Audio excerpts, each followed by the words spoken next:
নিন্দা নিন্দা করার ভাষা নেই আমার। আমরা যখন ভেবেছিলাম যে নতুন সরকার আসার পর হয়তো পশ্চিমবঙ্গে আর কারো এই সাহস হবে না, কিন্তু ধর্ষণ পশ্চিমবঙ্গে অব্যাহত। শুধু ধর্ষণ না, ধর্ষণ করে খুনও অব্যাহত।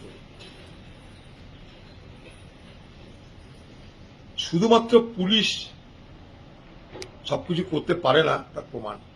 কেন?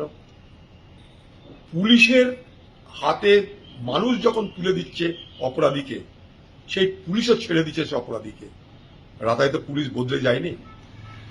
একটা জিনিস বুঝতে হবে, কারা অপরাধটা করলো, কার কথাতে পুলিশ ছেড়ে দিল অপরাধীদের। পুলিশ সেই অপরাধীকেই ছাড়ে যার নির্দেশে সে অপরাধীকে পুলিশ ছাড়ে। পুলিশ নিশ্চয়ই জানে যে অপরাধীর পিছনে কোনো বড় সরকারি শক্তি আছে।